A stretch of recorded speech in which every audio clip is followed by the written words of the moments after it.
So, when you look at the seas and oceans on the map, you might think that they just flow into each other. It seems like there's only one big ocean, and people just gave different names to its parts. Well, you'll be amazed how vivid the borders between them are.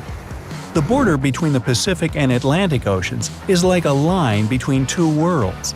It's as if the two oceans meet at an invisible wall which does not let them flow into each other and mix their waters. Why on earth does it happen? We know for sure there is no invisible wall inside, and water is water. What could interfere with its mixing? The thing is that water can be different too. The Atlantic and Pacific Oceans have different density and chemical makeup, the level of salinity and other qualities. One can see by their color that they are far from being the same. The borders between the two bodies of water with different physical and biological characteristics are known as oceanclines.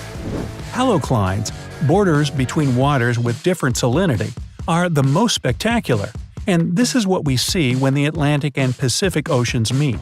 The famous explorer Jacques Cousteau found this when he was deep diving in the Straits of Gibraltar. The layers of water with different salinity looked like they were divided with a transparent film, and each layer had its own flora and fauna. Haloclines appear when the water in one ocean or sea is at least 5 times saltier than in the other. You can create a halocline at home if you pour some seawater or colored salty water in a glass and then add some fresh water on top of it. The only difference is that your halocline will be horizontal, and ocean haloclines are vertical.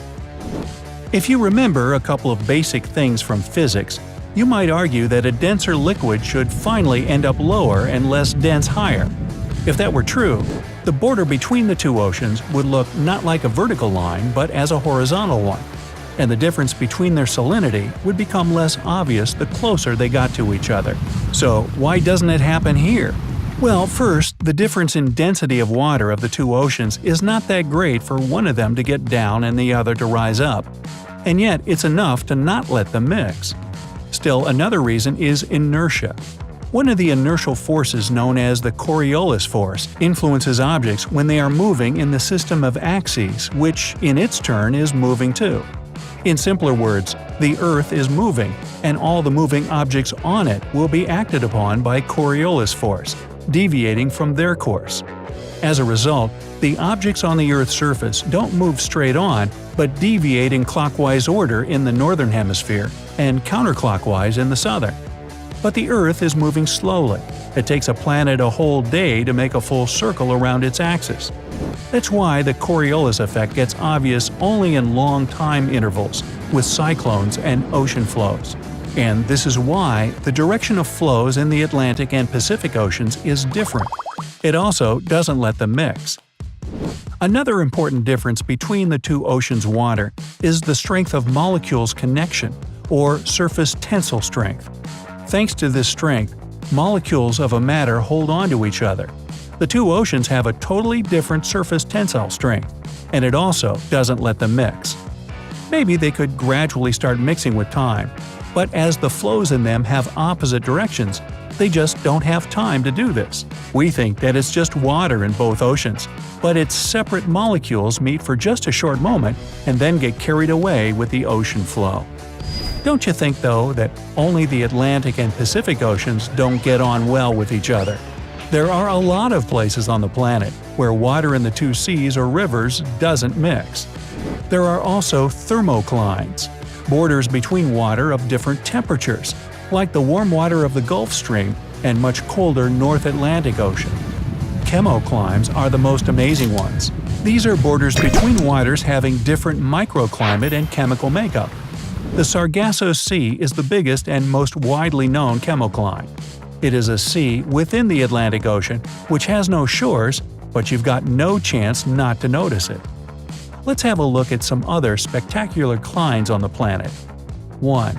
The North and Baltic Seas. These two seas meet near the Danish city of Skagen. The water in them does not mix because of different density. Sometimes you can see the waves of the two seas clash into each other, making foam. And yet their water mixes gradually. That's why the Baltic Sea is slightly saline. If there had been no water coming to it from the North Sea, It would have been a huge freshwater lake. 2. The Mediterranean Sea and the Atlantic Ocean. They meet at the Strait of Gibraltar and have a different density and salinity, so their water does not mix too. 3. The Caribbean Sea and the Atlantic Ocean.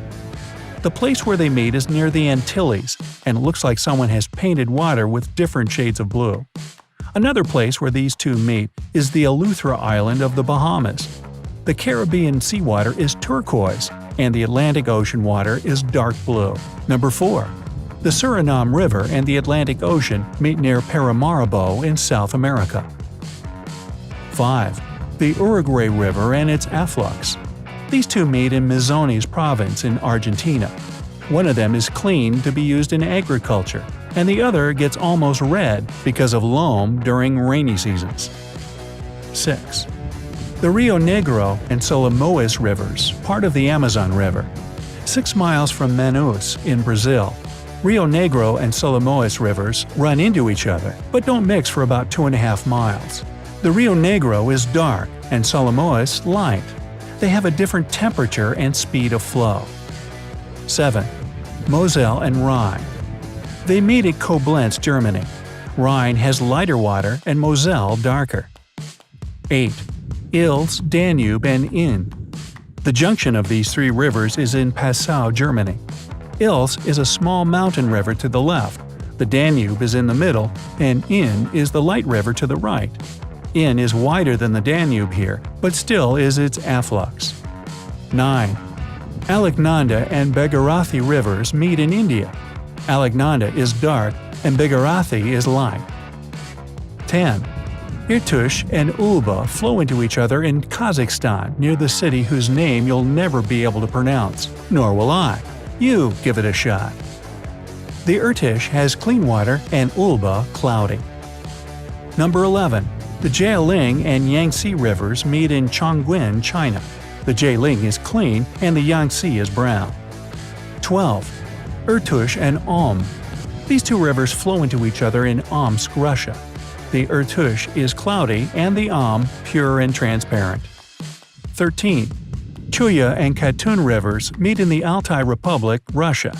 The water of the Chuya has an unusual cloudy white color here and looks dense and thick. Katun is clean and turquoise. Flowing into each other, they form a single 2-colored flow that does not mix for some time. 14. The Green and Colorado rivers. The place of their junction is Canyonlands National Park in Utah, USA. Colorado is brown and green is, green. The colors of these rivers go through rocks with different chemical makeup. That's why they have such a big contrast of colors. 15. The Rhone and Arve rivers. They flow into each other in Geneva, Switzerland. The Rhone is a pure river that flows out of the Lake of Geneva. The Arve is cloudy as it gets its water from the glaciers of the Chamonix Valley. So, what do you think about all this water? Of course it's a bad joke, like a lot of my bad pronunciations of those river names. Hey, if you learned something new today, then give the video a like and share it with a friend. And here are some other cool videos I think you'll enjoy. Just click to the left or right, and remember, stay on the bright side of life.